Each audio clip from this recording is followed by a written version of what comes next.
Bonjour, je suis le docteur Fadel Saïbou et je vais vous parler des complications urologiques des hémoglobinopathies. Donc, les hémoglobinopathies telles que la drépanocytose et la thalassémie peuvent entraîner diverses complications urologiques à raison des perturbations de l'hémoglobine, d'anémie hémolytique, de vaso-occlusion et d'une surcharge en fer. Donc, les manifestations urologiques sont au niveau de la drépanocytose, l'hématurie, causée par nécrose papillaire, rénale, infarctus rénal ou lithiase, qui peut être microscopique ou macroscopique, parfois indolore.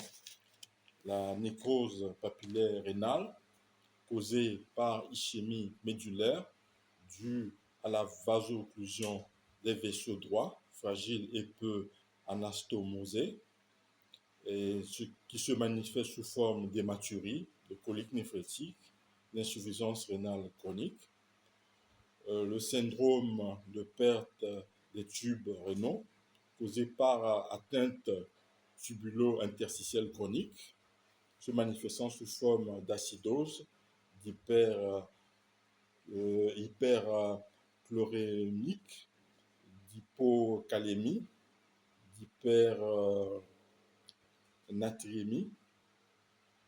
d'hyponatrémie, de polyurie. Et les lithiases urinaires causées par hyperurocosurie, due à la dégradation accrue des purines, ou d'hypercalciurie liée à la tubulopathie. Donc, se manifestant sous forme de colique néphrétique, d'hématurie, d'infection urinaire récidivante. Voilà. Et ensuite, les infections urinaires et pyélonéphrite causées par l'asplénie fonctionnelle et l'altération de la concentration urinaire, se manifestant sous forme de fièvre, dysurie, bactérie et sepsis. Enfin, l'hyposténurie, causée par atteinte de la concentration médulaire liée aux nécroses des tubules collecteurs, se manifestant sous forme de polyurie, déshydratation et nicturie. Il faut également évoquer l'insuffisance rénale aiguë ou chronique, causée par glomérulosclérose et néphropathie drépanocytaire, avec comme manifestation les œdèmes, l'hypertension, l'élévation de la créatinine. Et également le priapisme, causé par vaso-occlusion des corps caverneux, se manifestant par une érection prolongée de plus de 4 heures, douloureuse, avec risque de fibrose et d'impuissance. Pour la thalassémie, alors on remarque la formation de lithiase bilirubinate, assez rare, mais quand même, c'est possible. Donc causée par hémolyse chronique et augmentation de la bilirubine libre dans les urines. Il y a également la surcharge en fer, c'est-à-dire l'hémosidérose rénale, causée par transfusion multiple et le dépôt de fer dans les tubules rénaux, donc, qui se manifeste par tubulopathie, diabète insipide et néphrogénique. On peut également noter les infections urinaires, mais beaucoup moins fréquentes qu'en cas de drépanocytose.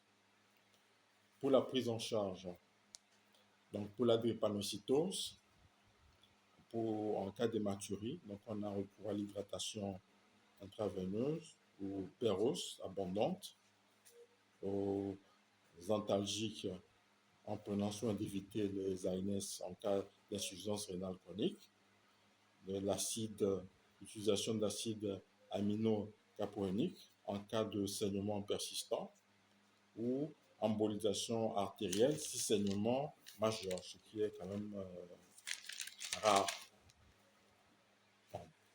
Devant la nécrose papillaire, donc là on aura recours à l'hydratation plus analgésie avec l'utilisation de morphine si nécessaire, antibiothérapie si infection associée, surveillance de la fonction rénale.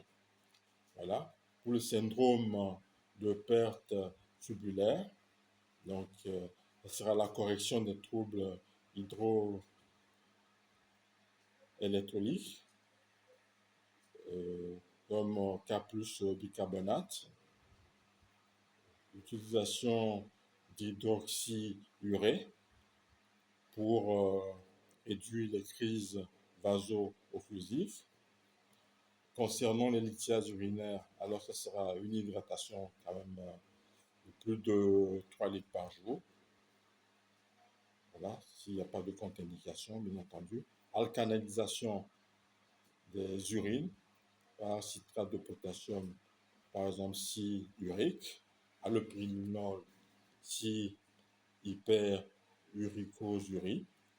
Voilà, lithotripsie ou urothoscopie si obstruction. Pour les infections urinaires, donc il faut des antibiotiques adaptés et une antibiothérapie prolongée en cas de pyélonéphrite.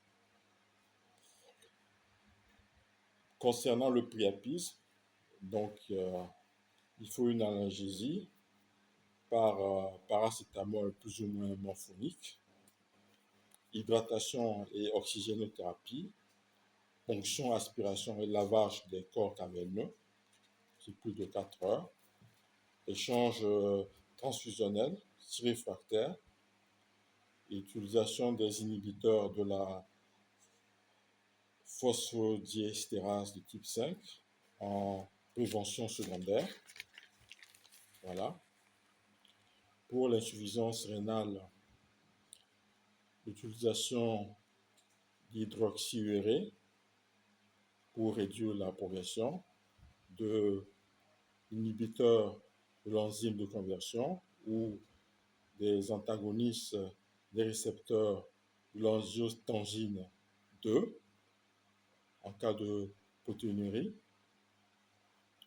de l'érythropoïétine si anémie sévère, voilà, et dialyse ou transplantation si insuffisance rénale terminale.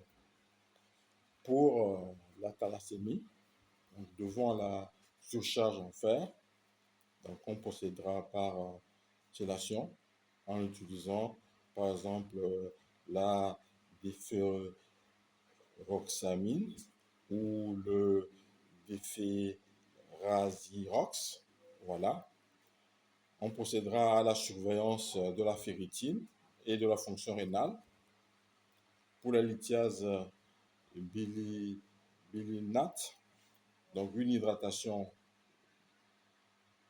plus une chirurgie sur obstruction. Voilà. Concernant la prévention et le suivi, pour la drépanocytose, on optera pour une hydratation permanente de plus de 3 litres par jour, des vaccinations à jour, par exemple contre le pneumocoque ou hémophilus, une surveillance annuelle de la créatinine, de la protéinurie, une échographie rénale. Voilà. Pour la thalassémie, chelation martiale précoce et le fait d'éviter des régimes riches en fer. Donc, en perspective, il y a l'utilisation des anti-P-sélectine pour réduire les crises vaso-occlusives et la thérapie génique en essai pour la drépanocytose. Je vous remercie.